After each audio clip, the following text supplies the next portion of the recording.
যারা বিশ্বের ইতিহাসগুলো একটু পড়ে দেখেছেন, ওয়ার্ল্ড হিস্ট্রি, তারা বুঝতে পারবেন যে বিশ্বে যখনই কোনো পরাশক্তি আত্মপ্রকাশ করেছে তখন একটা বড় যুদ্ধের প্রয়োজন হয়েছিল। যেমন প্রথম বিশ্বযুদ্ধ, ওই সময় সারা বিশ্বে দাপটের সাথে কয়েকটা কান্ট্রি রুল করতো, তার নাম জার্মানি, একটা হচ্ছে ব্রিটেন এবং রাশিয়া চেষ্টা করেছে। তাদের পরে যখন অটোম্যানদেরকে পরাজিত করা হয়েছে তখন নতুন শক্তি হিসেবে আত্মপ্রকাশ করেছে ইউনাইটেড স্টেট। তার আগ পর্যন্ত কিন্তু মানুষ তাকে খুব একটা চিনত না। বিশ্বের পরিবর্তনের জন্যে একটা বড় যুদ্ধের প্রয়োজন হয়। তো সিরিয়ার অবস্থা যখন খারাপ ছিল, আমরা মনে করছিলাম যে হয়তো বা নতুন কোনো রুলিং স্টেট পৃথিবীতে আসবে, তো তখন হয়নি, আলহামদুলিল্লাহ। এখন এই ইস্যুটাকে কেন্দ্র করে মনে হচ্ছে বিশ্বে আরও একটা নতুন চালিকা শক্তি স্টেট আসতে পারে। সেটা কে, আমরা একটু অনুমান করব আজকে। কেন অনুমান করব? কারণ তাদের সাথে মুসলিমদের ভবিষ্যৎ জড়িত আছে, তাদের সাথে মুসলিমদের ভবিষ্যৎ জড়িত আছে। এবার আপনাকে আমি একটা দ্বিতীয় ইস্যুর দিকে নিয়ে আস। সারা ওয়ার্ল্ডে দ্বিতীয় একটা ইস্যু চলছে এখন, সেটা হলো কোরআন পুড়িয়ে দেওয়া ইস্যু। কি ইস্যু? কারা পুড়িয়ে দিচ্ছে? আমরা মুসলিমরা কি কখনো অন্য কারো ধর্মগ্রন্থ পুড়িয়ে দিয়েছে? আমরা বরং এই কথা বলি যে কোনো মুসলিম ততক্ষণ পর্যন্ত মুসলিম হতে পারবে না যতক্ষণ পর্যন্ত সে ঈসা আলাইহিস সালামকে নবী বলে স্বীকার না করছে। আমাদের চাইতে নবী ঈসা আলাইহিস সালামকে কেউ বেশি সম্মান করে? আমরা বলছি কেউ মুমিনই হতে পারবে না, মুসলিম হতে পারবে না যদি সে ঈসা আলাইহিস সালামকে আল্লাহর নবী বলে স্বীকার না করে। এখন তার অনুসারীর দাবিদাররা তাহলে কেন কোরআন পড়িয়ে দিচ্ছে?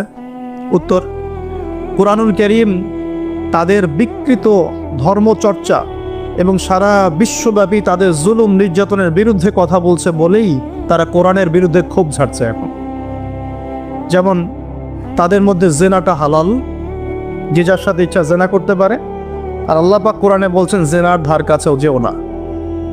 তাদের কাছে সুদটা হালাল, সুদটা ওদের কাছে বৈধ এবং সুদ দিয়ে তারা চলে, অন্য রক্ত চুষে খায়। সুদের ফলাফলটা অনেকটা ঢাকা শহরের মতো। কিসের মতো? একটা অংশ দেখবেন দিন দিন রিচ হচ্ছে, দিন দিন রিচ থেকে রিচার হচ্ছে একটা অংশ, আর একটা অংশ দিন দিন প্রভার্টি এবং ডিস্ট্রিবিউশনের মধ্যে যাচ্ছে। প্রত্যেকটা বড় বড় শহরের এই চিত্র।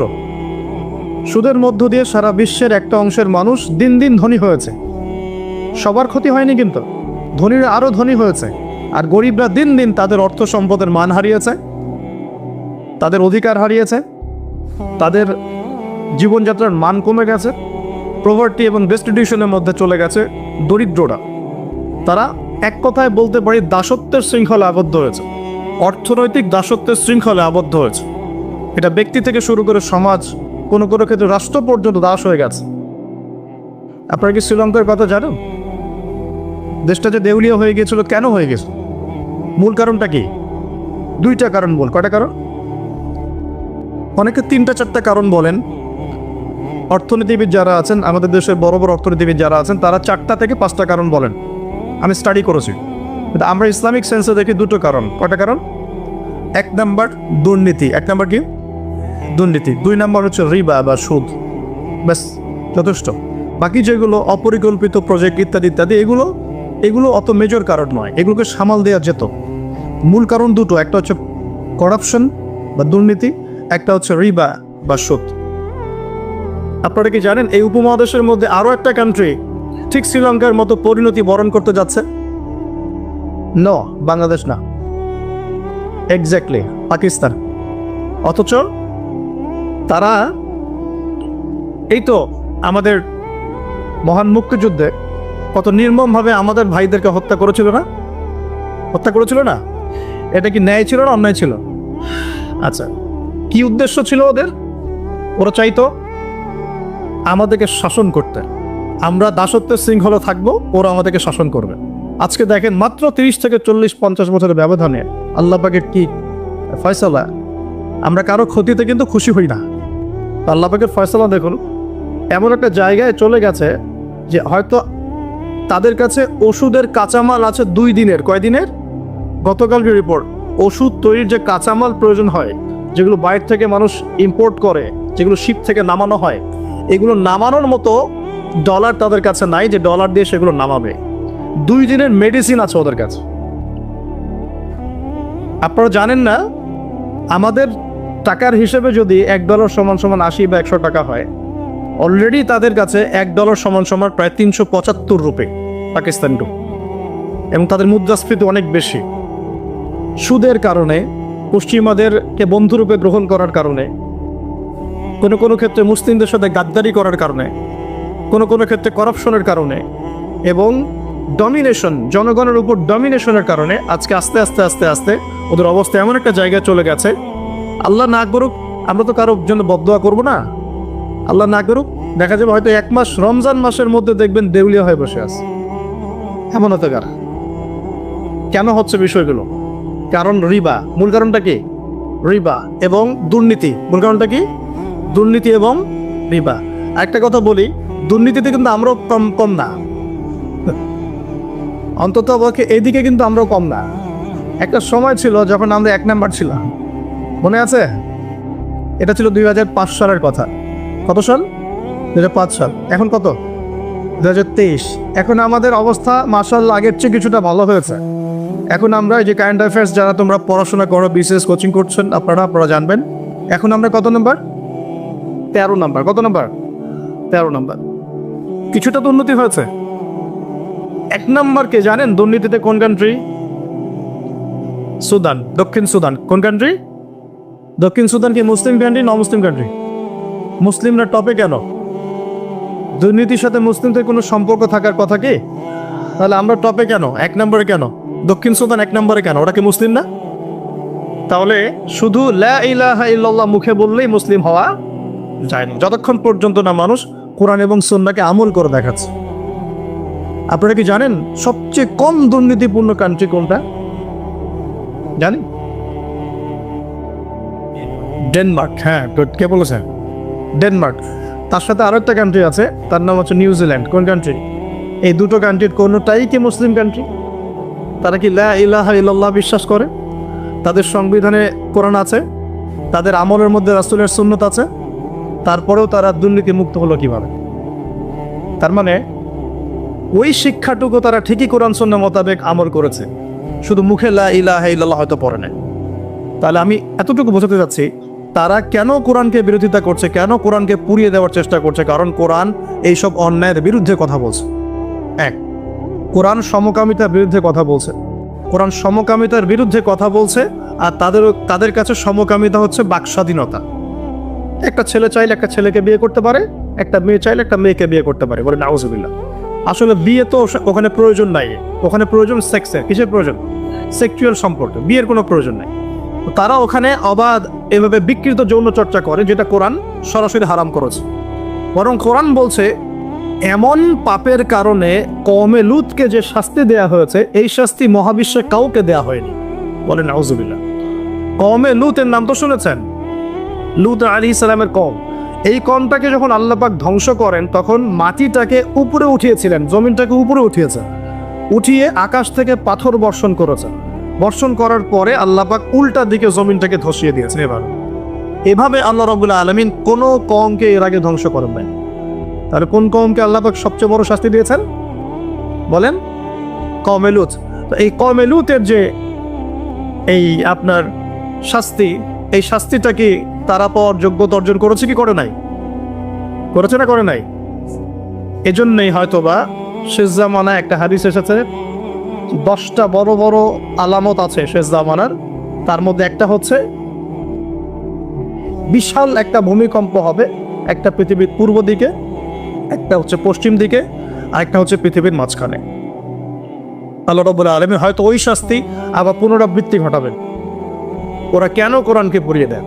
কারণ কোরআন এই সমকামিতার বিরুদ্ধে কথা বলছে, কোরআন এই সুদের বিরুদ্ধে কথা বলছে, কোরআন জিনার বিরুদ্ধে কথা বলছে, কোরআন এসব করাপশনের এগেনস্টে কথা বলছে। এবং কোরআন বলছে যাররা পরিমাণ জুলুম যদি কেউ কারো উপর করে, তারও শাস্তি তাকে ভোগ করতে হবে। একজন মানুষ বা একটা জাতি যদি অন্য কোনো জাতির উপর সামান্য জুলুমও করে, সেই শাস্তি আল্লাহ পাক তাকে ভোগ করাবেন কি করাবেন না? এবং সারা বিশ্বের দিকে তাকিয়ে দেখেন যে সারা বিশ্বের প্রত্যেকটা সেক্টরে তাদের জুলুম চলছে কি চলছে না? চলছে কি না? এই কারণেই তারা কোরআনের বিরুদ্ধে এত ক্ষোভ। তো এই বিষয়টা কি সারা বিশ্বে এখন হাইলাইটেড ইস্যু না? সারা বিশ্বে এই বিষয়টা নিয়ে খুব কথাবার্তা হচ্ছে না? এটাকে আমরা বলি ব্লাসফেমি, অর্থাৎ ধর্ম এবং ধর্মগ্রন্থকে অবমাননা করা। কিন্তু চিন্তা করবেন না, আল্লাহ রাব্বুল আলামিন নিজে এই কোরআন হেফাজতের দায়িত্ব নিয়েছেন। আল্লাহ পাক সূরা হিজরে বলেছেন, ইন্না নাহনু নাযালনা যিকরা ওয়া ইন্না লাহু লাহাফিজুন। নিশ্চয়ই আমি এই কোরআন নাজিল করেছি, এই কোরআন হেফাজত করার দায়িত্ব কার? আল্লাহ। এখানে আমি আপনাকে আরেকটা পয়েন্ট দেখিয়ে সামনের দিকে যাব। এবার ওই দিক থেকে চেহারাটাকে আমাদের দিকে ফিরিয়ে নিয়ে আসুন, মুসলিমদের দিকে তাকান। মুসলিমদের মধ্যে কত পার্সেন্ট মানুষ এখন 5 ওয়াক্ত নামাজ পড়ে? কত পার্সেন্ট মানুষ বিশুদ্ধ করে কোরআন তেলাওয়াত করতে জানে? মুসলিম পরিবারগুলোর মধ্যে কত পার্সেন্ট পরিবারে ইসলামিক পর্দা চালু আছে? মুসলিমদের মধ্যে কত পার্সেন্ট মানুষ হালাল খাওয়ার চেষ্টা করে, হারাম থেকে বেঁচে থাকার চেষ্টা করে? মুসলিমদের মধ্যে কত পার্সেন্ট যুবক এখন জেনা থেকে বেঁচে থাকতে পেরেছ? মুসলিমদের মধ্যে কত পার্সেন্ট যুবক 5 ওয়াক্ত নামাজ পড়, ইসলামের বেসিক জ্ঞানগুলো জানো, কোরআন তেলাওয়াত করা, হাদিস পড়তে শেখা, হাদিসের চর্চা করা, কোরআনের তাফসীর পড়া, অনুবাদ পড়া? মুসলিমরা এই বেসিক কাজগুলো কত পার্সেন্ট মানুষ করছে? এদিকে আমাদেরকে বেশি ফোকাস করতে হবে। একটা অমুসলিম সমাজ কোরআনের উপর আক্রমণ করছে, পুড়িয়ে ফেলছে, এটা বেশি কষ্টদায়ক নাকি একটা মুসলিম পরিবারে জন্মগ্রহণ করেও এই বিগত 30-40 বছরে কোরআন পড়তে না শেখাটা বেশি লজ্জার? কোনটার? এবার বলেন, একটু চেহারাটা আমাদের দিকে ফেরা নিন, আয়নার সামনে দাঁড়াই। অমুসলিম, সে কোরআন সম্পর্কে কিচ্ছু জানে না এবং কোরআন তাদের চলমান জাহিলিয়াতের বিরুদ্ধে কথা বলছে, রাগে কোরআন পুড়িয়ে দিয়েছে। বুঝলাম কাজটা খুবই খারাপ, জঘন্য কাজ এবং নিন্দনীয়, ব্লাসফেমি। এটা সারা বিশ্বে একটা মানবতা বিরোধী অপরাধ। এই কাজটা অপরাধ কিনা? আচ্ছা, এখন মুসলিমদের দিকে তাকিয়ে দেখুন। আমি এখন মুসলিম পরিবারে জন্ম নিয়েছি, 20-30-40 বছর আমি কাটিয়ে দিলাম মুসলিম পরিবারে। জন্ম নেওয়ার পরেও, মুসলিম পরিবেশে থাকার পরেও, কোরআন সুন্নাহর বয়ান শোনার পরেও, জুমার নামাজ পড়ার পরেও, ঈদের নামাজ পড়ার পরেও, রমজানের রোজা রাখার পরেও, আলেম ওলামাদেরকে পেয়েও আমি যে কোরআন তেলাওয়াত করতে জানি না, এখন আমাকে কি করা উচিত? উত্তর দেন। এখন আমার কি করা উচিত? কে বড় অপরাধ করেছে? কে বড় অপরাধ করেছে? আমি মুসলিম পরিবারে জন্মগ্রহণ করেও কোরআন পড়তে জানি না, আমি কি বেশি বড় অপরাধী? নাকি যে ব্যক্তি কখনো কোরআন চেনেই না, জানেই না, যে কোরআনকে অবমাননা করছে, কে বড় অপরাধী? কোরআন যে পুড়িয়ে দিয়েছে জানেন? আল্লাহ রাব্বুল আলামিন সূরা ফুরকানের মধ্যে বলেছেন যে আল্লাহর রাসূল সাল্লাল্লাহু আলাইহি ওয়াসাল্লাম আমার উম্মত, মানে আমাদের উম্মতে মুহাম্মাদের বিরুদ্ধে আল্লাহর কাছে অভিযোগ পেশ করবে। কার বিরুদ্ধে? এই যে উম্মতে মুহাম্মাদের বিরুদ্ধে আমাদের নবী মুহাম্মদ সাল্লাল্লাহু আলাইহি ওয়াসাল্লাম একটা অভিযোগ পেশ করবে। আল্লাহ পাক তাকে বলবেন, হে মুহাম্মদ সাল্লাল্লাহু আলাইহি ওয়াসাল্লাম, তোমার উম্মতের কি হয়েছিল, কেন বিভ্রান্ত হলো? নবী সাল্লাল্লাহু আলাইহি ওয়াসাল্লাম তখন বলবেন যে ইন্না কওমি ইত্তাখাযু হাযাল কুরআনা মাহজুরা। পড়ে দেখেন সূরা ফুরকানে আমাদের নবীজি বলবেন, হে আল্লাহ, আমার উম্মত এই কোরআনকে, যা তুমি আমার প্রতি নাজিল করেছো, এই কোরআনকে অবজ্ঞা করে পরিত্যাগ করেছিল, এই কারণে তারা আজকে পথভ্রষ্ট হয়েছে। এবং নবী সাল্লাল্লাহু আলাইহি ওয়াসাল্লাম আল্লাহর কাছে আক্ষেপ করবেন, অভিযোগ পেশ করবেন যে আমার উম্মতকে আমি কোরআন দিয়ে এসেছিলাম, কিন্তু তারা সেই কোরআন চর্চা করে নাই, পড়ে নাই, কোরআনের হক আদায় করে নাই, এই কারণে তারা আজকে পথভ্রষ্ট হয়েছে। তাহলে আমাদের নবীজি আমাদের বিরুদ্ধে আল্লাহর কাছে ক্ষোভ ছাড়বেন না? তো প্রথম যে শিক্ষাটা আজকে নেওয়া উচিত সেটা হলো, বিশ্বে যা যা ঘটছে এই সব বিষয়গুলোর সাথে আমাদের শেষ জামানো সম্পৃক্ত, এবং প্রত্যেকটা বিষয়ের গভীরে যাওয়ার জ্ঞান আমাদের অর্জন করা উচিত এবং দৃষ্টিভঙ্গি প্রশস্ত করা উচিত। খিদর আলাইহিস সালামের মতো অন্তর্দৃষ্টি অর্জন করা উচিত। পাশাপাশি কোরআন কেন্দ্রিক জীবনটা গড়া উচিত। আমরা কি নিয়াত করতে পারি যে আগামী রমজান আসার আগেই আমরা সবাই পবিত্র কোরআন তেলাওয়াত করা শিখবো ইনশাআল্লাহ? এখানে কি এমন কোনো ব্যক্তি আছেন যিনি পবিত্র কোরআন বিশুদ্ধ করে তেলাওয়াত করতে জানেন না? এমন কেউ আছেন? লজ্জার কিছু নাই। আছেন কি কেউ? থাকতে পারেন। আবার এমন কি কেউ আছেন যে কোরআন তেলাওয়াত করেন কিন্তু আপনার সন্দেহ হয় যে আমি কতটুকু শুদ্ধ পড়ছি, কতটুকু ভুল? এমন কি কেউ আছেন? আচ্ছা, আবার এমনও কি কেউ আছেন যে কোরআন কখনোই আলিফ বা তাসা পড়ে দেখেন নাই? কেউ আছেন? আছেন কি? হয়তো বা আছেন। আরেকটা কথা বলি, এমন কি কেউ আছেন যে কোরআন পড়তে জানেন, মুখস্থও করেছেন মাশাআল্লাহ কিছু দূর, কিন্তু কোরআনের অর্থ বোঝেন না, এমন কেউ আছেন? আচ্ছা, তাদের জন্য আমি জাস্ট একটা সুসংবাদ দেব। ইনশাআল্লাহ তাআলা আল্লাহ পাক যদি সব কিছু ঠিকঠাক রাখেন, রমজানের 30টা দিন অনলাইনে আমি 1 থেকে 2 ঘন্টা করে ক্লাস নেব ইনশাআল্লাহ। এবং এই 2 ঘন্টায় দুটো জিনিস শেখানো হবে। এক, যারা পবিত্র কোরআন একদমই তেলাওয়াত করতে পারে না, উইদিন 1 মান্থ তারা কোরআন তেলাওয়াত করা শিখবে ইনশাআল্লাহ। আমি শেখাবো ইনশাআল্লাহ আপনাদেরকে। শিখবেন ইনশাআল্লাহ? একটা কোর্স। সেকেন্ডটা হচ্ছে যারা কোরআন তেলাওয়াত করতে জানেন, কোরআন তেলাওয়াত করতে জানেন কিন্তু কোরআনের অর্থটা বোঝেন না, ইনশাআল্লাহ 1 মাসে তো খুব বেশি কিছু শেখানো যাবে না, কিন্তু 1 মাসের মধ্যে ইনশাআল্লাহ তাআলা আমি আপনাদেরকে এমন একটা কোর্স করাবো ইনশাআল্লাহ 30 দিন কমপক্ষে কোরআনের 40% অর্থ করতে পারবেন ইনশাআল্লাহ। বলবেন যে 1 মাসে কিভাবে সম্ভব? হ্যাঁ সম্ভব, যদি আমি আপনাকে পথ দেখিয়ে দেই এবং আপনি এই জ্ঞানটা অর্জন করে বাকি সারাটা বছর চর্চা করতে থাকেন এবং স্থানীয় ওলামায়ে কেরামদের সাথে সম্পৃক্ততা রাখেন, মাদ্রাসার সাথে সম্পৃক্ততা রাখেন, আপনি পারবেন ইনশাআল্লাহ। ট্রাই করবেন ইনশাআল্লাহ। শুধু তাই না, এই দ্বিতীয় যে কথাটা বললাম, এর সাথে আপনি নামাজে কি পড়ছেন এটার সম্পূর্ণ অর্থও শিখবেন ইনশাআল্লাহ। পাশাপাশি দৈনন্দিন যে দোয়া কালামগুলো পড়ছেন সকাল সন্ধ্যায়, এগুলোর অর্থ শিখবেন ইনশাআল্লাহ। পাশাপাশি আপনি তুলনামূলক আরবি ব্যাকরণ শিখবেন এবং কোরআনিক গ্রামার শিখবেন, কোরআন থেকে গ্রামার। যেমন একটা এক্সাম্পল দিই, একটা এক্সাম্পল দিয়ে সামনে যাই। সূরা ফাতিহা সবার মুখস্থ আছে না? সূরা ফাতিহার মধ্যে মোটামুটি ভাবে দেখা যায় 15-20টা কিন্তু শব্দ আছে, ঠিক আছে? এই 15-20টা শব্দের অর্থ এবং গ্রামার যদি আপনি জানেন এবং বোঝেন, তাহলে আপনার জন্য সুসংবাদ হচ্ছে এই যে সূরা ফাতিহার এই শব্দগুলো কোরআনে বারবার ঘুরে প্রায় 7800 বার রিপিট করা হয়েছে। কতবার? 7800 বার। এটা আপনিও সার্চ করে দেখতে পারেন। এখন অনেক মেথড চলে আসছে। 7800 বার কোরআনের এই শব্দগুলো, সূরা ফাতিহার এই শব্দগুলো বারবার ঘুরে কোরআনে এসেছে 7800 বার। তার মানে সূরা ফাতিহার অর্থ যে জানে, সে কোরআনের কমপক্ষে 7800টা শব্দের অর্থ জানে। কথা বুঝতে পারছেন? এভাবে কোরআনে বাছাইকৃত এমন 125টা শব্দ আছে। কয়টা?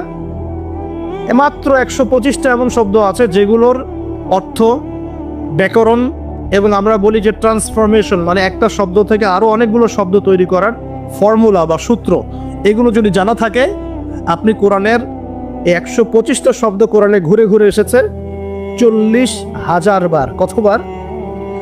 40,000 বার। বিশ্বাস করতে কষ্ট হচ্ছে, জানি এই কথাগুলো হয়তো নতুন মনে হতে পারে, কিন্তু এখন রিসার্চ, এখন নতুন অনেক মেথড চলে আসে। 40,000 বার, 40,000 বার এই শব্দগুলো রিপিট করা হয়েছে। আর কোরআনে মোট শব্দ কত? মোট শব্দ হচ্ছে 78,000। কত হাজার? 78,000 বার। 77,800টা, এক্স্যাক্টলি হচ্ছে 77,800টা। অ্যাপ্রক্সিমেটলি বললে 78,000, 78,000 শব্দ। এগুলোকে আবার আপনি 3 ভাগে ভাগ করে ফেলতে পারবেন। একগুলো হবে নাউন্স, যেগুলো আমরা নাউন বলি, যা দ্বারা কোনো নাম বোঝায়, যেটা আমরা বিশেষ্য পদ বলি, যেমন আল্লাহ একটা নাউন, ইব্রাহিম একটা নাউন, ইসম আরবিতে আমরা বলি কি? ইসম। জিবরিল, মিকাল, ইসমাইল, ইসহাক, ঠিক আছে, মুহাম্মদ, এগুলো সব নাউন্স। এরকম একগুলো শব্দ পাবেন। এগুলো কি বোঝার কিছু আছে না মুখস্থ? এগুলো তো আপনি সহজেই অর্থকালী মুখস্থ করতে পারবেন। দ্বিতীয় ক্যাটাগরিতে আছে ফিইল বা ক্রিয়া, যেটা আমরা বলি ভার্বস, যা দ্বারা কোনো কাজ করা বা হওয়া বোঝায়, যেটাকে আমরা বাংলাতে 3 ভাগে ভাগ করি, প্রেজেন্ট, বর্তমান, অতীত আর ভবিষ্যৎ। আবার ইংরেজিতে প্রেজেন্ট, পাস্ট, ফিউচারে ভাগ করি, কিন্তু আরবিতে মাত্র 2 ভাগে ভাগ করা হয়। কয় ভাগে? 2 ভাগে। একটা হচ্ছে ফেয়েলে মাউজি, মানে অতীতকালীন ক্রিয়া, আর একটা হচ্ছে ফেয়েলে মুদারে, মানে বর্তমান প্লাস ভবিষ্যৎকালীন ক্রিয়া। এটার ট্রান্সফরমেশন মানে একটা প্রচুর শব্দ তৈরি করতে পারবেন। একটা ওয়ার্ড থেকে আপনি আস্তে আস্তে দেখবেন অনেকগুলো ওয়ার্ড তৈরি করতে পারবেন। এই ট্রান্সফরমেশনটা যদি শিখতে পারেন, আপনি কোরআনের একটা বড় অংশ শিখে ফেলবেন, কারণ কোরআনে অনেক শব্দ এই ক্রিয়াপদে আসছে। এই যে না'বুদু, নাস্তাঈন, এই যে আমরা পড়ছি না, লা আ'বুদু মা তা'বুদুন, এগুলো সবই ফেল। আরেকটা ক্যাটাগরিজ আছে, এর নাম হরফ, মানে অব্যয়। আমরা বলি না প্রিপোজিশন, প্রোনাউন্স বলি না, প্রোনাউন্স, প্রিপোজিশন, কনজাংশন, এগুলো বলি না, যেটা আমরা বলি অব্যয় পদ, যেটাকে আমরা আরবিতে হরফ বলি। অর্থাৎ ওয়ার্ডস, দুটো ওয়ার্ডসের মধ্যে কানেকশন করে অথবা দুটো সেন্টেন্সের মধ্যে কানেকশন করে, এর সংযোজন বিয়োজন করে, এগুলোকে হরফ বলে। এগুলো কোরআনে অনেকগুলো। আমি আপনাকে 4টা হরফ বলতেছি। একটা হচ্ছে মিন, একটা কি মিন। আমরা পড়ি না আউযু বিল্লাহি মিনাশ শাইতানির রাজিম, মিন, মিন মানে হতে বা থেকে। আউযু আমি আশ্রয় প্রার্থনা করছি, বিল্লাহি আল্লাহর কাছে, মিনাশ শাইতান শয়তান হতে, আর রাজিম মানে হচ্ছে বিতাড়িত। এই যে মিন মানে কি হতে, ঠিক আছে। এই মিন শব্দটা কোরআনে ঘুরে ঘুরে পাবেন আপনি প্রায় 3 থেকে 4,000 বার, 3 থেকে 4,000 বার। এরকমই আমরা পড়ি না যে আন, ফি, আলা, ইলা, হাত্তা, লা, লি, এই যে ছোট ছোট কিছু আপনি হরফ পড়েন না কোরআন পড়তে গিয়ে, এই অল্প কিছু হরফ বারবার ঘুরে ঘুরে কোরআনে কয়বার আসে জানেন? 6 থেকে 7,000 বার। 6 থেকে 7,000 বার। মানে আপনাকে শুধু গ্রামারের ফাংশনটা শিখতে হবে, কিভাবে এই গ্রামার দিয়ে শব্দ তৈরি করতে হয় এবং কিভাবে অর্থ উঠাতে হয়। এর পাশাপাশি আপনি অনুবাদের সহযোগিতা নেবেন, পরে গিয়ে তাফসির আগে যাবি, অনুবাদের সহযোগিতা নেবেন। 1 মাসে তো বেশি কিছু দেওয়া যাবে না বললাম আমি, কিন্তু আপনাকে আমি একটা তাড়না তৈরি করে দিতে পারবো যে হ্যাঁ, কোরআন সহজে শেখা যায়, পসিবল। এবং এই সিলসিলা ধরে রাখতে পারলে 1 থেকে 2 বছর লাগবে ইনশাআল্লাহ। 1 থেকে 2 বছর আপনার লাগবে এই ব্যাকরণগুলো হজম করতে। এবং ইনশাআল্লাহ তখন আপনি নামাজ পড়তে যখন দাঁড়াবেন, ইনশাআল্লাহ বিশ্বাস করেন, আল্লাহর কসম করে বলছি, নামাজে আল্লাহু আকবার থেকে আসসালামু আলাইকুম ওয়া রাহমাতুল্লাহ পর্যন্ত আপনি যা পড়বেন তার অর্থ আপনি বুঝতে পারবেন ইনশাআল্লাহ, নিজেই বুঝতে পারবেন নামাজে কি পড়ছে। এই জিনিসগুলোর অভাব আছে বলেই, এগুলোর ঘাটতি আছে বলেই আমরা ইবাদত করি, কিন্তু ইবাদতের স্বাদ পাই না। ইবাদত করি ঠিকই, ইবাদতটা মজা পাই না, ফিল করতে পারি না। এবং নামাজ পড়ি, মনোযোগ থাকছে না, নামাজে দাঁড়াই কি পড়ছি বুঝতে পারছি না। তাই আমার মনোযোগটা কেমন? তারাবির নামাজে দাঁড়ালাম, তারাবি তো আমরা মাশাআল্লাহ কোনো কোনো মসজিদে, সব জায়গায় না, কোনো কোনো জায়গায় 3G 4Gও পড়া হয়। হ্যাঁ, আচ্ছা, তবে এটা একটু স্লো পড়া উচিত। এখানে ধৈর্য আমাদেরও কম, আমাদেরও দোষ আছে।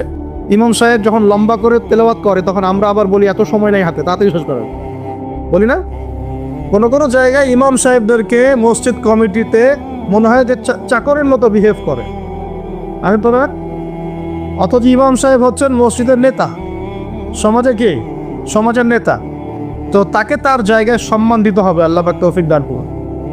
তো আমরাই কিন্তু দোষী, আমরা ফোর্স করি তাড়াতাড়ি শেষ করেন, হাতে সময় কম, মার্কেটে যাওয়া লাগবে, ওয়াইফ অপেক্ষা করতেছে, ঈদের শপিং করতে হবে, তাই না?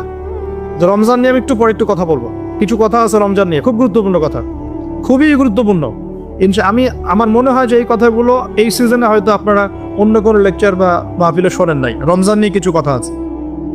আগে এই জায়গায় বলি যে তারাবিতে আমরা অনেক কিছু পড়ি, কিন্তু তারাবির নামাজটা শেষে আপনি যে আব্দুর রহমান এদিকে ডাকেন, দেখে জিজ্ঞাসা করেন যে ভাই আব্দুল্লাহ, আপনি তারাবির নামাজ পড়লেন, কত রাকাত পড়ছেন? যে 20 রাকাতই পড়ছি মাশাআল্লাহ। ওকে, ফাইন। আচ্ছা, রাকাত সংখ্যা ঝগড়া নিয়ে আমি কথা বলতে যাচ্ছি না, ঠিক আছে? এটা আমার সাবজেক্ট না, আমি এগুলো নিয়ে কথা বলি না। এটা মুফতি সাহেবরা বুঝবেন, ইমাম সাহেব, মুস্তাহিদ যারা, তারা বুঝবেন। তো কি পড়লেন ভাই? হ্যাঁ, তারাবির নামাজ পড়লাম, কত রাকাত? হ্যাঁ, পুরো 20 রাকাত পড়ছেন। তো তেলাওয়াত কেমন ছিল, নামাজে কেমন মনোযোগ ছিল? নামাজে ইমাম সাহেব কি পড়েছে সেটা তো আর বুঝতে পারি নাই, কিন্তু তেলাওয়াতটা খুব সুন্দর সুরের ছিল, এটা বুঝতে পারছি। আমাদের কোরআনের বুঝটা এই পর্যন্ত, খুব সুন্দর একটা তেলাওয়াত করেছে, লেহানটা খুব সুন্দর ছিল, খুবই মাধুর্যমণ্ডিত ছিল, এটা কানে খুব ভালো লাগছিল, এটা শুনেছে। তো ওই আয়াতগুলোতে কি বলেছেন আল্লাহ পাক, আপনি কি হেদায়েত পেয়েছেন? পুরো না, আমি তো কোরআনের অর্থ জানি না। তো এই অর্থটা যদি জানতাম তাহলে কি নামাজে মনোযোগ আরো বাড়তো না? নামাজে চোখ দিয়ে পানি পড়তো না? একটু মক্কা মদিনার দিকে তাকিয়ে দেখবেন, তারাবির সময় এমনিতে নামাজে যখন নামাজ পড়ে ইমাম সাহেব ডুকরে কেঁদে ওঠেন না? কেন করেন? কারণ তারা কোরআন তেলাওয়াত করে অর্থটাকে অ্যাবজর্ব করতে পারেন, অটোমেটিক্যালি আপনি নামাজটাকে, কোরআনকে ফিল করতে পারবেন। তাহলে আমরা যে 30 বছর নামাজ পড়লাম, একটা দিনও তো চোখ দিয়ে পানি বের হলো না। আমরা যে 40 বছর নামাজ পড়লাম, খালি উঠলাম বসলাম, একটা দিনও তো সেজদায় আল্লাহকে পেলাম না, ফিল হলো না যে হ্যাঁ আল্লাহ আমার হয়ে গেছেন, আমি আল্লাহকে পেয়েছি। তো এগুলোর কারণ হচ্ছে, যে জায়গা থেকে এখানে আসলাম, এগুলোর অন্যতম কারণ হচ্ছে কোরআন এবং নামাজে যা পড়ছি এগুলোর অর্থটা না বোঝা। তো অর্থটা বোঝার প্রয়োজন নাই। তো রমজান মাসে নিয়াত করেন, যারা কোরআন একদমই তেলাওয়াত করতে পারেন না, কোরআন তেলাওয়াত করা শিখবেন ইনশাআল্লাহ। উইদিন আ উইক, এক সপ্তাহের মধ্যেই একটা পোস্ট চলে যাবে ইনশাআল্লাহ অনলাইন। এবং যারা আগ্রহী থাকবেন তারা এখানে আমার সাথে নাম্বার দিয়ে দেওয়া হবে, অফিসিয়াল, যোগাযোগ করে ভর্তি হয়ে যাবে ইনশাআল্লাহ তাআলা। আল্লাহ রাব্বুল আলামিন, আমি বিশ্বাস করি 1 মাসের মধ্যে বাংলাদেশের 1 কোটি মানুষকে কোরআন শেখানো সম্ভব। সম্ভব না? সম্ভব। আর আমার স্বপ্ন, এই স্বপ্নটা আল্লাহ পাক আমাকে বাস্তবায়ন করার তৌফিক দেখ, দোয়া করি। বাংলাদেশের মুসলিম পরিবারের পিতা, স্ত্রী, সন্তান, ভাই বোন যারা যারা থাকবেন, হোক জেনারেল লাইনে পড়ুক, মাদ্রাসা লাইনে পড়ুক, প্রত্যেককে আল কোরআন শেখানো এবং তাদের মধ্যে কোরআনের জ্ঞানটা ছড়িয়ে দেয়া, এটা আমার একটা স্বপ্ন। বাংলাদেশের 16 কোটি মানুষ কোরআন তেলাওয়াত করতে জানবে ইনশাআল্লাহ। এটা সম্ভব না? 16 কোটি মানুষের ভোটার আইডি কার্ড আছে? নাই? নাই? আছে কি নাই? আদমশুমারি করা যায়? সমস্ত মানুষের হিসাব রাখা যায়? সমস্ত মানুষের এনআইডি কার্ড করা যায়? সমস্ত মানুষকে একটা নিয়মের আওতায় আনা যায়? সমস্ত মানুষের ফিঙ্গারপ্রিন্ট নেওয়া যায়? যায় না? সমস্ত মানুষকে ক্লাস 5 পর্যন্ত পড়ানো প্রাথমিক শিক্ষা নিশ্চিত করা যায়? সমস্ত মানুষকে কি মার্কসও পড়ানো যায়? যায়? সমস্ত মানুষকে কোরআনও শেখানো যাবে ইনশাআল্লাহ। যাবে না ইনশাআল্লাহ? আল্লাহ পাক তৌফিক দান করুন। এবং বাংলাদেশের প্রত্যেকটা জেলায়, বাংলাদেশের প্রত্যেকটা বড় বড় জেলায়, যেটা আমাদের বিভাগীয় জেলাগুলো, এই জেলাগুলোতে একটা করে এমন প্রতিষ্ঠান থাকতে হবে যে প্রতিষ্ঠানে একদম প্লে থেকে মাস্টার্স পর্যন্ত একদম এই পুরো সিলেবাসের মধ্যে চলমান জেনারেল সিলেবাসের সাথে ইসলামিক নীতি নৈতিকতা এবং কোরআন সুন্নাহর জ্ঞানকে একত্রিত করে ইনশাআল্লাহ একটা কনস্ট্রাকটিভ সিলেবাসে পড়াশোনা করাতে হবে ইনশাআল্লাহ। করা যাবে? প্রত্যেকটা জেলায় একটা করে এমন যদি মার্কাজ থাকে, দেখবেন সমাজের হালত চেঞ্জ হয়ে গেছে ইনশাআল্লাহ। নাকি আমরা সবাই এখন উল্টাপাল্টা মতবাদগুলি পড়াশোনা করব? আমাদের সন্তানদেরকে কি আপনি আস্তিক বানাতে চান না নাস্তিক বানাতে চান? আমাদের সন্তানদেরকে কি আপনি আল্লাহওয়ালা বানাতে চান, আল্লাহ থেকে দূরে সরাতে চান? আর উদ্যোগ গ্রহণ করতে হবে। একমুখী শিক্ষা এই যুগে যথেষ্ট নয়। আপনি জেনারেল লাইনে পড়াশোনা করছেন, করেন, কিন্তু এই জেনারেল লাইনের জ্ঞানটাই এই যুগে যথেষ্ট নয় চলার জন্য। আপনাকে ইসলামিক জ্ঞানের প্রয়োজন আছে। আবার একই সাথে আপনি শুধুমাত্র ইসলামিক জ্ঞান নিয়ে পড়ে আছেন, জেনারেল উপকারী জ্ঞানগুলো নিচ্ছেন না, তাহলে আপনি কোরআন সুন্নাহকে হাতে নিয়ে ওদেরকে চ্যালেঞ্জ করতে পারবেন না। ওদেরকে চ্যালেঞ্জ করতে হলে এই জ্ঞানগুলোকে সমন্বয় করে আপনাকে সিলেবাস লঞ্চ করতে হবে। এটার জন্য খুব বেশি খাটনির প্রয়োজন নাই। খুব যে চেঞ্জ করতে হবে সব কিছু এমন না, জাস্ট এই দুটোকে একটু সমন্বয় করতে হবে। এই সমন্বয় করার জ্ঞান কিন্তু শুধু আমার আছে, আপনাদের নাই এমন নয়। এই জ্ঞান অনেকেরই আছে। শিক্ষা নিয়ে যারা ভাবেন তারা অনেকেই এটা করতে ক্যাপেবল, তারা পারবেন। একটু যদি চেষ্টা করেন পারবেন। এই চেষ্টাটা এখন একটা বড় চ্যালেঞ্জ।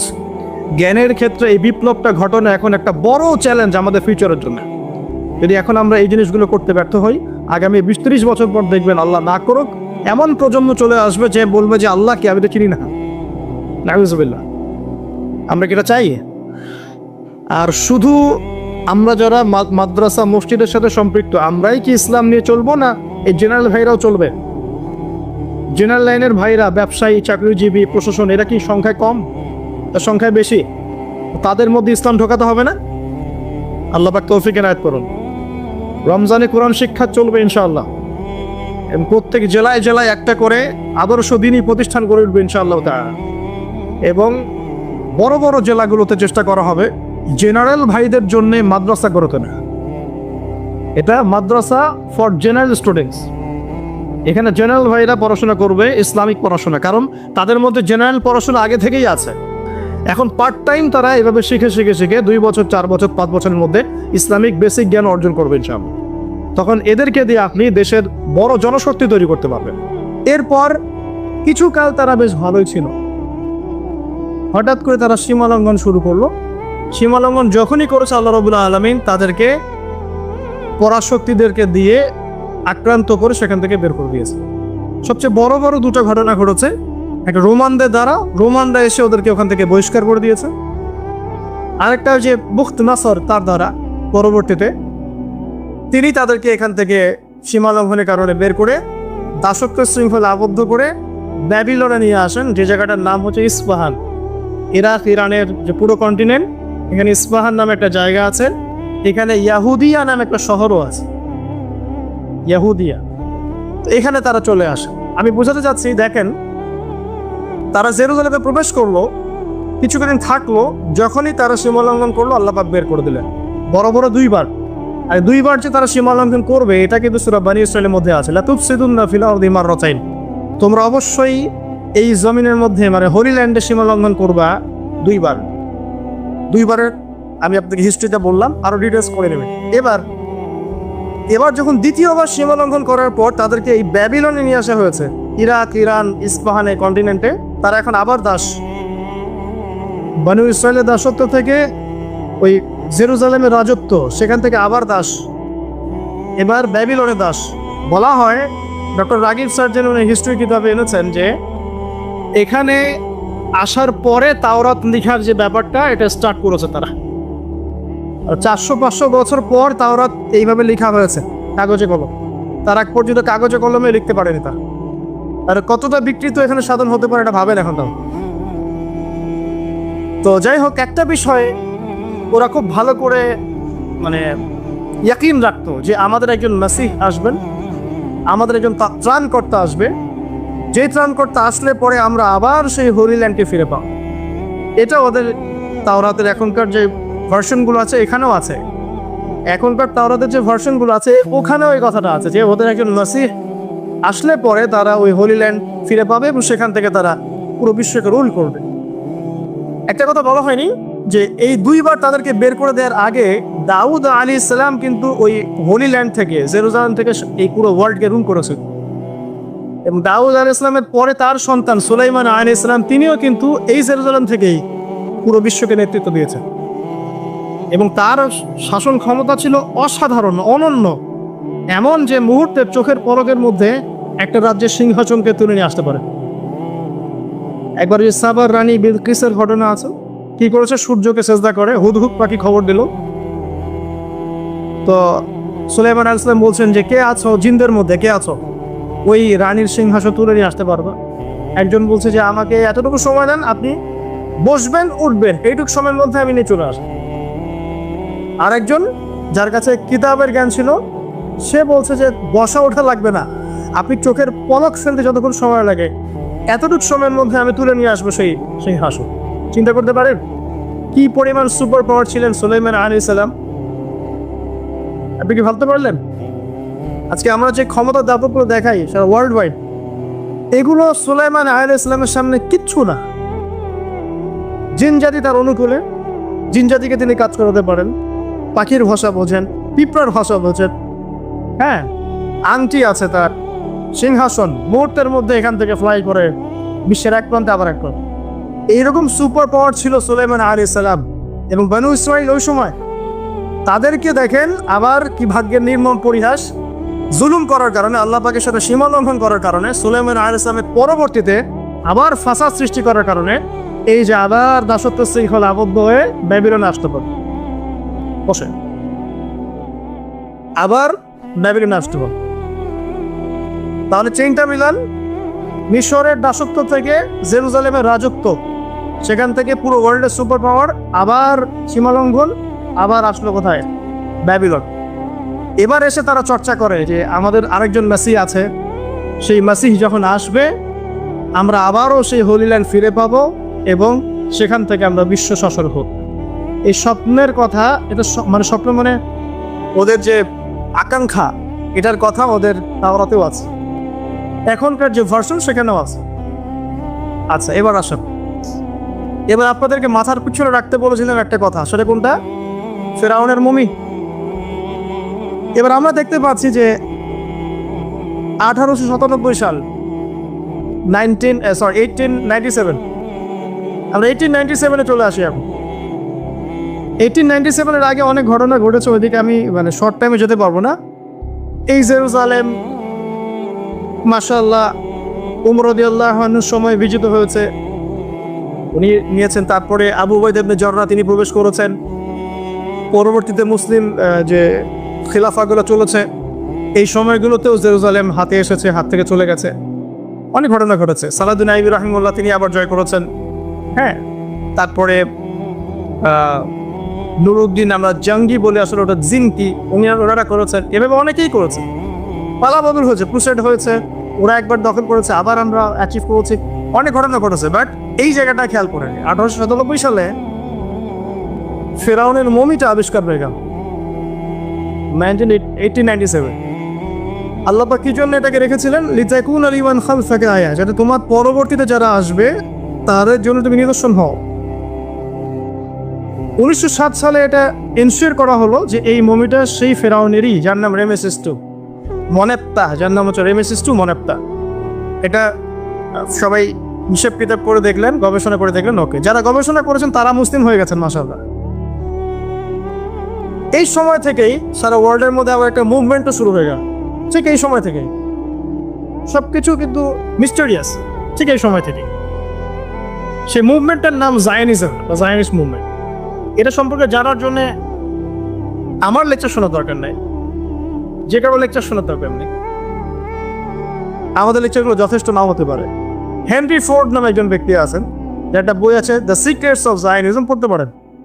মূল তথ্যের মূল জায়গায় চলে যায়। আমরা তো বইপত্র পড়ে হয়তো জ্ঞান অর্জন করে আপনাদের সামনে প্রচার করছি বা বলছি, মূল বইগুলো পড়েন, দেখবেন এই সময় থেকে মুভমেন্টটা শুরু হলো। অদ্ভুত একটা মুভমেন্ট, মানে হিস্ট্রিতে কখনোই ইহুদি এবং খ্রিস্টানরা একসাথে বন্ধুত্ব করে কোনো মুভমেন্ট চালু করেনি।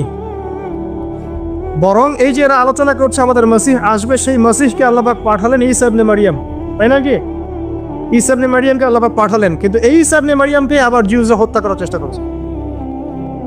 তাহলে ওদের মধ্যে অ্যালায়েন্স কিভাবে সম্ভব? অ্যালায়েন্স মানে তো বোঝেন, জায়নিজম মানে হচ্ছে ইহুদি খ্রিস্টানদের মধ্যে, ইহুদিদের কিছু মানুষ, খ্রিস্টানদের কিছু মানুষ, এরা একত্রিত হয়ে একটা মুভমেন্ট পেয়েছে।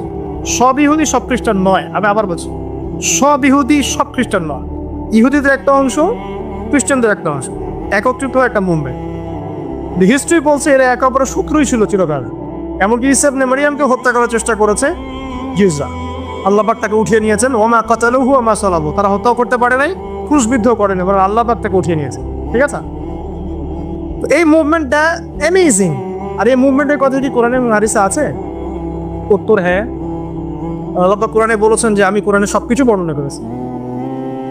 সূরা মাইদা খুলেন 11 নম্বর আয়াত, আল্লাহ পাক বলেছেন ইয়া আইয়ুহাল্লাযীনা আমানু লিল মুমিনকুম লা তাত্তাখিযুল ইয়াহুদা ওয়ান নাসারা আউলিয়া, তোমরা ইহুদ এবং খ্রিস্টানদেরকে বন্ধুরূপে গ্রহণ করো। কোন ইহুদি কোন খ্রিস্টানকে করো না? বা'দুহুম আউলিয়া বা'দ, দেখো যারা একে অপরের বন্ধু, ইহুদি খ্রিস্টানদের মধ্যে যারা একে অপরের বন্ধু, জায়নিজম, এদেরকে তোমরা বন্ধুরূপে গ্রহণ করো না। যদি করো ওমা ইয়াতাওয়াল্লাহুম মিনকুম, তোমাদের মধ্যে কেউ যদি ওদের সাথে বন্ধুত্ব করে ফেলো, ফাইন্নাহুম মিনহুম, সে তাদের অন্তর্ভুক্ত। ফাইন্নাহুম মিনহুম, সে তাদের অন্তর্ভুক্ত না। ইন্নাল্লাহা লা ইয়াহদিল কওমা যালিমিন, আল্লাহ পাক এই জালেমদেরকে হেদায়েত দেন। আর দলিল পাচ্ছেন? এবার আসেন এই মুভমেন্টটা কি করা শুরু করলো। প্রথমে ইকোনমি সমৃদ্ধ করা শুরু করলো এবং প্রচন্ড অর্থনৈতিকভাবে শক্তিশালী হয়ে গেল। গোল্ডের বিজনেস করা শুরু করলো, আফ্রিকান কন্টিনেন্টে মাইনিং করা শুরু করলো, হীরার খনিগুলো মাইন করা শুরু করলো, আফ্রিকার দরিদ্র কান্ট্রিগুলো থেকে মাইনিং করা শুরু করলো। সম্পূর্ণ উদ্দেশ্যপ্রণীতভাবে তারা ফার্স্ট ওয়ার্ল্ড ওয়ার, প্রথম যুদ্ধ সংগঠিত করলো। এটা অটোমেটিক যুদ্ধটা হয় নাই। এই যুদ্ধের পিছনে দুটো মূল কারণ ছিল। এক নম্বর কারণ ছিল অটোমান এম্পায়ার বা তুর্কিদেরকে হটানো, কারণ তুর্কিদের আন্ডারে তখন ছিল জেরুজালেম। আর দুই নম্বর টার্গেট ছিল যে জিউসদের জন্য একটা নিরাপদ জায়গার ব্যবস্থা করা। হিস্ট্রি খালি পড়লেই হবে না, এটাকে ভিতরে চোখ দিয়ে অ্যানালাইসিস করতে হবে। আলহামদুলিল্লাহ আমি লাস্ট 10 ইয়ার্স থেকে হিস্ট্রি পড়ছি, লাস্ট 10 ইয়ার্স। দুটো রিজন আমি দেখেছি এখানে, দুটো রিজন। ফার্স্ট ওয়ার্ল্ড ওয়ারের পিছনে দুটো রিজন। নাম্বার 1, অটোমান এম্পায়ারদেরকে সেখান থেকে হটিয়ে দেয়া, এবং সেই কাজটা করেছে কিন্তু জেনারেল অ্যালেনবি, 1917 বেলফোর্ড ডিক্লারেশন বলে এটাকে, যে ব্রিটিশরা এসে এই ব্রিটিশদের সাথে কিন্তু কিছু মুসলিমরাও ছিল, ব্রিটিশদের সাথে কিছু মুসলিমরাও কিন্তু বন্ধুত্ব করেছিল, ওরা তুর্কিদেরকে হটিয়ে দিয়েছে, না হটিয়ে ওই জেরুজালেম উন্মুক্ত করেছে কাদের জন্য? জিউসদের জন্য। এবার এই যে ব্যাবিলনের দাস জিউস সভ্যতা, যারা স্বপ্ন দেখছে ওদের মাসি আসবে 2000 বছর পরে, কত হাজার বছর? প্রায় 2000 বছর পর তারা আবার জেরুজালেমে ঢুকলো। ব্যাপারটা কি আপনার কাছে রহস্যজনক মনে হচ্ছে না? এবং তারা মেসিহের অপেক্ষাও করতে থাকে। বিশাল ওয়ার্ড, যে যুদ্ধে লক্ষ লক্ষ মানুষ মারা গেছে, প্রায় কোটির কাছাকাছি। উদ্দেশ্য অটোমান এম্পায়ার থেকে সরিয়ে দেয়া, জিউসের জন্য একটা ল্যান্ড তৈরি করা। শুধু তাই না, বেলফোর্ড ডিক্লারেশনের পরে ওয়ার্ল্ডের যত জায়গায় জিউসরা ছিল সবাই এখানে আসা শুরু করলো, আস্তে আস্তে নিরাপদ একটা জায়গা ওদের জন্য।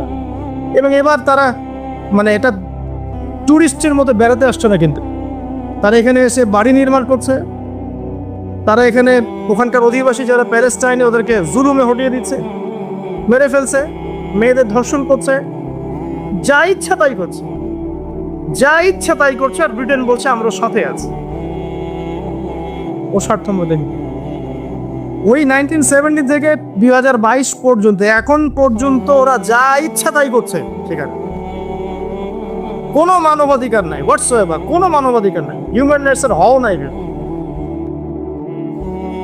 গত 3 দিন আগ থেকেও দেখবেন আপনি, একদিনে 44 জন, আরেক দিনে 12 জন। আমার মেয়ের বয়সী মেয়ে, 5 বছরের মেয়ে, ও কি বোঝে দুনিয়ার? একজন ব্যক্তিকে নাকি ধরার জন্যে সিভিলিয়ানদের যেখানে বাড়ি আছে, কলোনি, সেখানে হামলা, মিসাইল হামলা। এবং দাঁড়িয়ে বড় গলায় বলছে যে জিউসের এগেনস্টে কোনো পদক্ষেপ নেওয়া হলে আমরা এটাকে প্রতিহত করবো শক্তভাবে। এবং পশ্চিমারা এবং আমাদের আমেরিকান কন্টিনেন্ট, আমাদের ন্যাটো, এই যারা সবাই আছে, এরা বললো যে হ্যাঁ আমরা জিউসদের অধিকারের ব্যাপারে সচেতন, পাশে থাকবো। তিনি 30,000 সেনাবাহিনী তৈরি করলেন, সবচেয়ে বড় ফোর্স নিয়ে তাবুকের উদ্দেশ্যে রওনা হলেন। 3 মাস শুধু পায়ে হেঁটেই চলে গেছে। আর আমি আপনাকে পরিসংখ্যান দেখাচ্ছি, 2000 থেকে 2008, মাত্র 8 বছরে প্রায় 5,500 মানুষ, নারী শিশু সহ। 22 পর্যন্ত কথা আপনি গুগল করেন, আপনি গুগল করে দেখেন যে প্রতি বছর কতজন করে মারা যায়। একটা মুসলিম মহিলা, আমি অত ফিকহ বুঝি না, আমি কিন্তু ফকিহ নই, আমি শুধু একজন সাধারণ দায়ী মাত্র, আমি তালেবে ইলম, আমি এত বেশি ফিকহ বুঝি না, কিন্তু আমার মনে হয় ফকিহরা এই বিষয়ে একমত হবে না আমার সাথে। একজন মুসলিম নারীকে যদি কেউ জবরদস্তি করে ওরা তুলে নিয়ে যায়, তুলে নিয়ে গিয়ে তাকে রেপ করে, তাকে ধর্ষণ করে, তার সাথে যা ইচ্ছা তাই আচরণ করে, তখন ওই কমিউনিটির সমস্ত পুরুষের উপর ফরজিয়াত বর্তায় ওই মহিলার ইজ্জত রক্ষা করে। আর বিগত 100 বছর থেকে কতজন মুসলিম নারী, শিশু, ভাই বোন সবাইকে ম্যাসাকার করে হত্যা করা, কোনো হিসাব না। আর আমাদের সেই ফিলিংসও নাই। দেখবেন ঠিক যখন এই যে লাস্ট যখন গাজায় হামলা হচ্ছে, ওই সময় আমরা ফেসবুকে নিয়ে ব্যস্ত আছি, একে অন্যের সমালোচনায়, গীবতে, তহমতে। হ্যাঁ, মনে হচ্ছে দিনের ব্যাপক খেদমত করে আঞ্জাম দিয়ে ফেলছে, একেবারে দিনের কান্ডারি আমি একদম। অথচ জেরুজালেম রক্তাক্ত হচ্ছে, কাছে আমার কোনো ফিলিংসই নেই, আমার ফোকাসিং অনলাইন। দেখবেন মিডিয়া দ্বারা। আসেন আমি একটু শেষ করে দেই, কারণ অনেক লম্বা হয়ে যাবে, 10 মিনিট সময় নিচ্ছি। এটা 1917 ঘটনা। সে ব্রিটেনের হাত ধরে শক্তিশালী হলো এবং সেখানে সবাই ঢোকা শুরু করলো। আমরা কিছু করতে পারবো না জানি, হিস্ট্রি জেনে রাখেন অ্যাটলিস্ট, এখান থেকে আপনি কিছু করতে পারবেন, বাট অ্যাটলিস্ট হিস্ট্রি জেনে রাখেন। তবে কিছুই করতে পারবেন এমন নয়, কিছু তো করণীয় আছে আমাদের, সেটার দিকে পরে আসি। আগে জানেন কি হয়েছে। তারপরে 1917 পরে 1917 থেকে 1945 সেকেন্ড ওয়ার্ল্ড ওয়ারের আগ পর্যন্ত, এই সময়টুকুতে সে আস্তে আস্তে আরও শক্তিশালী হওয়া শুরু করবে। এবং ব্রিটেনের রোল তো শেষ, সে তাকে জায়গা করে দিয়েছে, অটোমান থেকে সরিয়ে দিয়েছে, এখন আরেকজনকে দায়িত্ব দিতে হবে। তো সে আমেরিকাকে ডাক দিল, তুমি আমার কাছে আস, এই যে রেসপন্সিবিলিটি তুমি এখন নাও, সামাল দাও। সে সামাল দেওয়া শুরু করবো। সে ব্রিটেনের চেয়ে অনেক বেশি শক্তিশালী অবস্থান নিয়ে, একদম মিলিটারি পাওয়ার, অস্ত্র শস্ত্র, ইকোনমি, একদম একদম কি বলবো, United Nations, IMF, world bank, হাবি জাবি, WHO সবই ওদের, টেকনোলজি, সায়েন্স, বিজ্ঞান, প্রযুক্তি, অস্ত্র, মিলিটারি সায়েন্স যা আছে সব, ইভেন পারমাণবিক bomb, nuclear weapons. Nuclear weapons এমন জিনিস যেটা দিয়ে সারা ওয়ার্ল্ডকে রুল করা যায়। দুটো জিনিস দিয়ে ওয়ার্ল্ডকে রুল করা যায় এখন, একটা নিউক্লিয়ার ওয়েপেন্স, একটা হচ্ছে ডলার। যার কাছে নিউক্লিয়ার ওয়েপেন্স নাই, ডলারও নাই, তার কোনো দামও নাই। ডলার না থাকলে আমাদের ইকোনমিক স্যাংশন এত মাথা ব্যথার কারণ আছে? টাকার মান বাড়বে কমবে কি দিয়ে? এই জন্য ব্রিক্স একটা association, BRICS, Brazil, India, Russia, তারা মিলে, চায়না, তো তারা প্ল্যান করছে যে আমরা নতুন একটা কারেন্সি লঞ্চ করব, যাতে করে একটা কারেন্সির উপর আমাদের ডিপেন্ডেন্ট থাকতে না হয়। এবং তারা অনেক স্মার্ট, মুসলিমরা এটা করেছে। যেই মুসলিমদের হাতে জেরুজালেম বারবার বিজিত হয়েছে, তারা আমাদের মতো এত অপদার্থ ছিল? সালাদের আইবি রহিমুল্লাহ এমন ছিলেন? নুরুদ্দিন জঙ্গি তারা এমন ছিলেন না? আবু উবাইদা ইবনে জাররাহ তারা এমন ছিলেন না? যুগে যুগে যাদের হাতে এটা জয় হয়েছে, তারা আমাদের মতো কমন সাধারণ মুসলিম ছিলেন না, যারা ইস্যু পাগল, যারা সমালোচনা করতে বেশি পছন্দ করে, যাদের ফরজিয়াতের ঠিক নাই, যারা নামাজ ঠিক মতো পড়ে না, কোরআন তেলাওয়াত করতে পারে না, সুন্নতের ঠিক নাই, কোনো চেতনা নাই, এই ধরনের মুসলিম ছিলেন না তারা।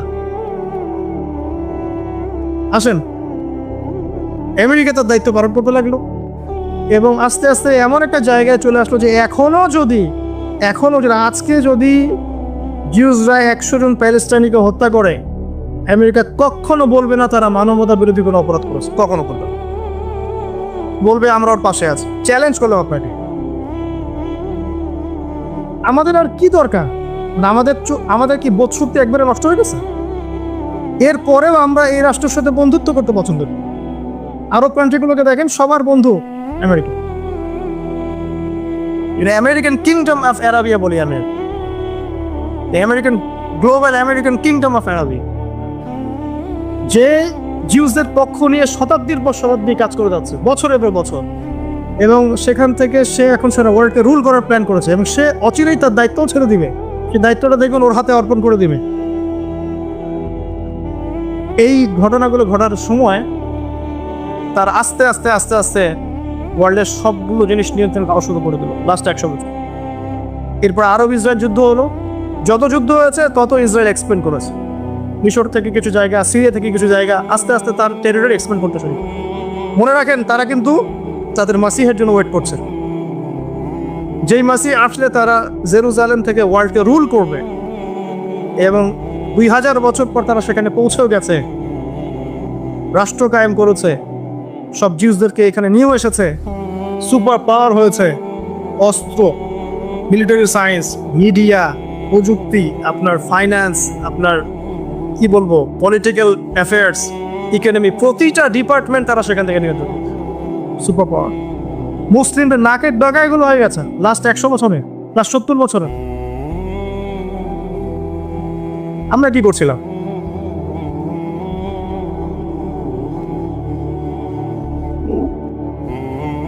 তো সামনে কি?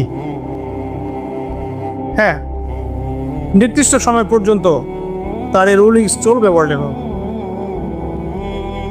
এখানে আমাদের অ্যানালাইসিস, আল্লাহ রাসূল সাল্লাল্লাহু আলাইহি ওয়াসাল্লাম একজন সত্তার কথা বলেছেন, তার নাম কি? দাজ্জাল, যে জিউসদেরকে নিয়ে সারা ওয়ার্ল্ড রুল করবে। সে কোথায়, সে কবে আত্মপ্রকাশ করবে, কোন দিক থেকে আত্মপ্রকাশ করবে, এগুলো নিয়ে আমার সাথে পরে ডিসকাস করবে। আগে মূল জায়গাটা বোঝো। তবে এর একটা শেষ আছে, শেষটা আমি আপনাকে মিলিয়ে শেষ করে দিচ্ছি। কিন্তু সেটা হলো এই, আল্লাহ রাব্বুল আলামিন মূসা আলাইহিস সালাম আর ফেরাউনকে নাজাত দিয়েছেন এই যে লোহিত সাগরে। ফেরাউন এবং তার দলবলকে ডুবিয়ে মেরেছেন লোহিত সাগরে, এবং এই ঘটনাটাকে ফেরাউনকে আল্লাহ পাক বলেছেন পরবর্তীদের জন্য নিদর্শন। পরবর্তী বলতে এই যে যারা এই যুগের ফেরাউনটা, আল্লাহ রাব্বুল আলামিন ঠিক সেম কাজটাই করছেন প্যালেস্টাইন, জেরুজালেমে। আল্লাহ পাক সেখানে আবার ওদেরকে জড়ো করছেন, বুঝতে পারছেন? আবার জড়ো করছেন নির্দিষ্ট সময়, নির্দিষ্ট কাল, আল্লাহ পাকের অবধারিত সময় যখন চলে আসবে, তারা এবং তাদের ওই কল্পিত মেসিহ এমন মহাযুদ্ধ যেটা ম্যাসাকার করে ফেলবে ওয়ার্ল্ডকে, এটা সামনে অপেক্ষা করছে। যদি কেউ এই বিষয়ে এগ্রি না করে, তাকে তার মত নিয়ে থাকতে দেন, আমাদেরকে আমার মতে থাকতে দেন। আমি তো ফাইট করতে পারছি না আপনার সাথে। এই বলছি যে মালহামা সামনে আসবে ইনশাআল্লাহ। ওটা মালহামা পরে আসবে কনস্ট্যান্টিনোপল বিজয়, হতে পারে টার্কি অ্যাটাক হবে, আল্লাহু আ'লাম, আল্লাহ ভালো জানেন। যাতে করে আমাদের উম্মার যে পবিত্র ভূমিগুলো যেগুলোর উপর জুলুম হচ্ছে এগুলো সম্পর্কে আমরা কমসে কম জেনে রাখতে পারি, ইমানটা যেন বরিচা পড়ে না যায়। 4 নাম্বার, একটু দোয়া করতে পারি বেশি বেশি, কমসে কম দোয়া তো করতে পারি। আল্লাহুম্মা ইন্না নাজআলুকা ফি নুহুরিহিম ওয়া নাউযু বিকা মিন শুরুরিহিম আল্লাহুম্মা মুনজিলাল কিতাব ওয়া সারিআল হিসাব ইহজিমিল আহজাব আল্লাহুম্মা হজিমহুম ওয়া জালজিলহুম। এই দোয়াগুলো তো করতে পারি, অ্যাটলিস্ট দোয়া তো করতে পারি।